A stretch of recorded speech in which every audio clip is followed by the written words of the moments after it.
Parliament సభ్యురాలు కవిత గారు, సోదరుడు మాజీ శాసనసభ్యులు శంకర్ నాయక్ గారు, సోదరిమణి జిల్లా ప్రజాపరిషత్ అధ్యక్షురాలు జక్కు శ్రీహర్షిని గారు, మిత్రులు రాష్ట్ర మాజీ చైర్మన్ హ్యాండిక్యాప్డ్ వాసుదేవరెడ్డి గారు, ఇంకా మా స్థానిక బీఆర్ఎస్ పార్టీ నాయకులు,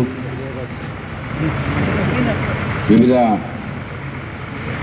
గ్రామాల నుంచి వచ్చిన బీఆర్ఎస్ పార్టీ నాయకులు అందరికీ కూడా హృదయపూర్వకంగా, ఒకరి పేరు చెప్తే మళ్ళీ బాగుండదని కొంతవరకే పరిమితం చేసిన, మీరు కూడా కష్టంలో ఈ మేడిగడ్డ బ్యారేజ్ పరిస్థితిని మా ద్వారా సమాజానికి చూపించడానికి చేసిన పత్రికా విలేకరులందరికీ కూడా శిరస్సు వంచి ధన్యవాదాలు.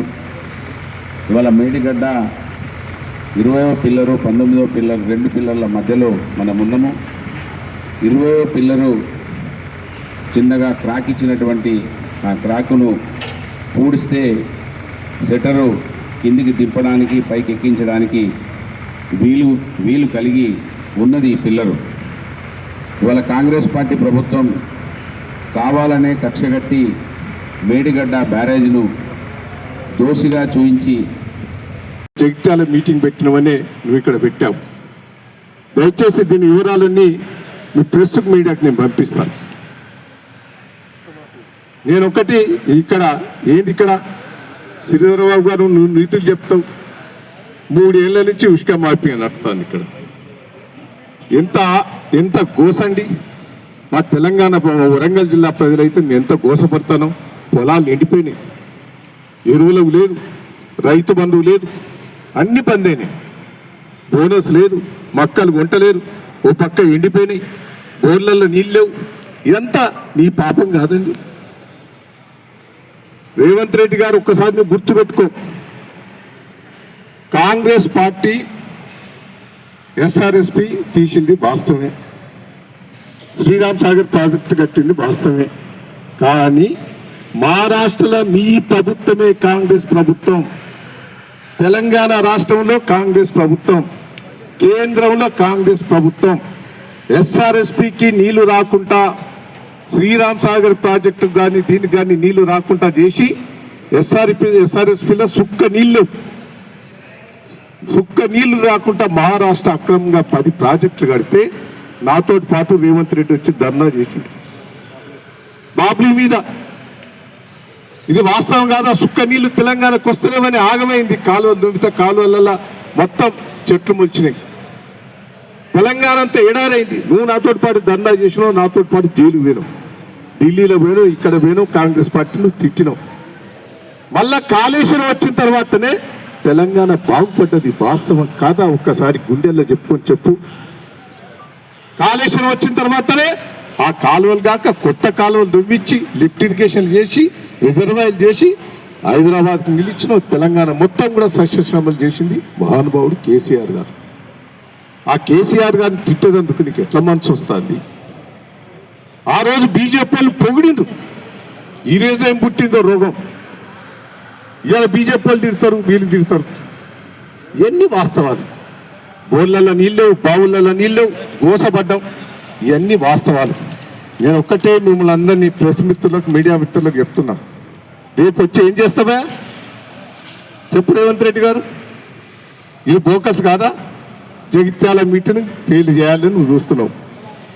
ఆ ఫెయిల్ కాదు, దుమ్ము లేపుతాను. రేపు జగిత్యాల మీటింగ్ దుమ్ము లేపుతాను.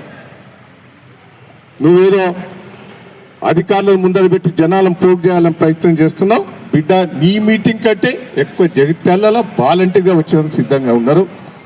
దానికి మేము తిప్పు కొట్టేందుకు సిద్ధంగా ఉన్నాం. దయచేసి ఒక్కసారి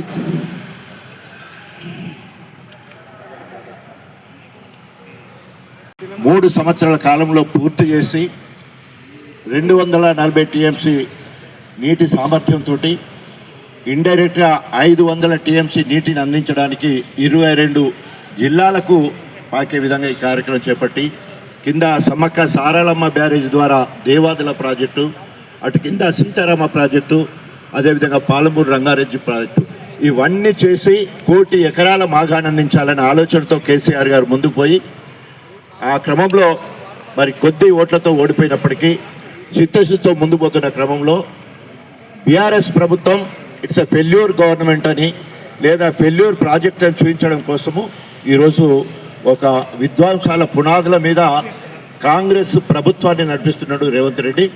అవన్న కూలిపోవాలి, నేనన్నా కూలగొట్టాలి, రెండే ముచ్చట్లు. సో అవన్న కూలిపోవాలి, నేనన్నా కూలగొట్టాలి. కూలిపోయిన వాటిని ఇప్పటివరకు రిపేర్ చేయరు. పెద్దవాగు 2 సార్లు కూలిపోతే ఇప్పటివరకు రిపేర్ లేదు. ఎస్ఆర్ఎస్ అక్కడ ఎస్ఎల్బిసిలో 8 మంది సజీవ జవనం అయితే వాటి గురించి పట్టించుకున్న నాదుడు లేదు. సుంకిసాల ప్రాజెక్టు కొట్టుకపోతే దాన్ని పట్టించుకునే పరిస్థితి లేదు. అదేవిధంగా పాలమూరు రంగారెడ్డి ప్రాజెక్టులో ఒక పంప్ హౌస్ దగ్గర డయాఫ్రామ్ కొట్టుకపోతే దానికి మరమ్మతు లేదు. అదేవిధంగా కాలి కుంగిపోయి ఎలాంటి డిస్టర్బెన్స్ లేకున్నా కూడా కాళేశ్వరాన్ని ఒక ఫెయిల్యూర్ ప్రాజెక్టుగా చూపించాలనే ఉద్దేశంతో దీనికి సంబంధించిన ఎలాంటి కాంట్రాక్టర్ ఎవరైతే ఏజెన్సీ ఉందో చేస్తామని ముందుకు వచ్చినా కూడా చేస్తే ఎక్కడ కేసీఆర్ గారికి పేరు వస్తుందనే ఉద్దేశంతో ఈరోజు మరి 2.5 సంవత్సరాలు పడావేసి ఇప్పుడు ఆగమేఘాల మీద మరి కేసీఆర్ గారు మళ్ళీ ప్రజల్లోకి వస్తున్నాడు, జగిత్యాలకు వస్తున్నాడు. దాన్ని ఏ విధంగా డైవర్ట్ చేయాలనే ఉద్దేశంతో అన్ని డైవర్ట్ పాలిటిక్స్ చేసుకుంటూ హైడ్రా పేరుతోటి మూసి ప్రక్షాళన పేరుతో వదక కూలగొడుతూ మరి కూలగొట్టిన వాటిని రిపేర్ చేయకుండా ఇప్పటివరకు మళ్ళీ ఇది కూడా వానకాలం వరకు ఓరి ఎంక్వైరీస్ అవుతారట.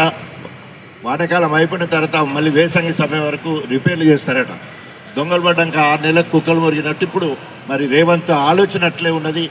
ఎక్కడ కూడా అభివృద్ధికి గుండు సున్నా పెట్టి విధ్వంసానికి పెద్ద సున్నా పెట్టి ఈరోజు ముందుకెళ్లే కార్యక్రమం జరుగుతుంది. ఇప్పటికైనా రేవంత్ రెడ్డికి ఏమాత్రం సిద్ధశుద్ధి ఉన్నా రైతులకు 5 పంటలు పోయినందుకు రైతులందరికీ క్షమాపణ చెప్పి యుద్ధ ప్రాతిపదికన ఈ పనిని పూర్తి చేయాలని డిమాండ్ చేస్తారు. ముఖ్యమంత్రి గారు కాళేశ్వరాన్ని కూలేశ్వరం అన్నావు, మేడిగడ్డ కుంగిపోయిందన్నావు. 2.5 సంవత్సరాలుగా తెలంగాణ రైతాంగం నోలు కొట్టినవు, భూముల్ని బీడుబారిచ్చినవు. ఆ రోజే చెప్పిండ్లు ఎన్డీటీ వాళ్ళు అది కుంగిపోయింది, ఎల్ఎన్టీకి గ్యారంటీ పీరియడ్ ఉంది, ఏజెన్సీ చేస్తుందని చెప్పితే నువ్వు చెయ్యొద్దు.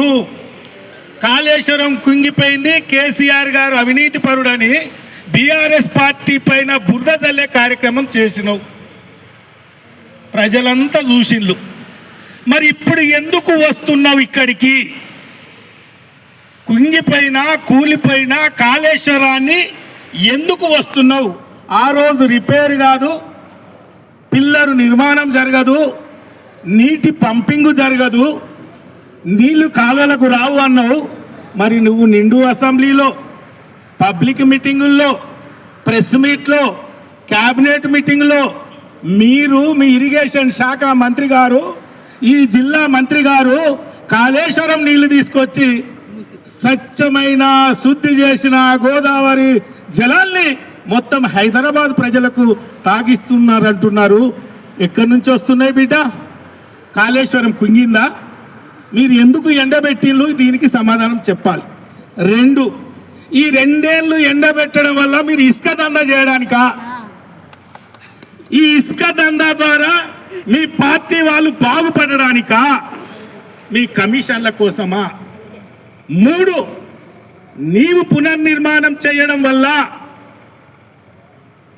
భవిష్యత్తులో ఈ తెలంగాణ రాష్ట్రానికి సాగునీరు అందించడం వల్ల మరి ఇప్పటికీ నష్టపోయిన రైతాంగానికి వంగి ముక్కు భూమికి రాసి క్షమాపణ చెప్పాలని 3 డిమాండ్ చేస్తున్నా.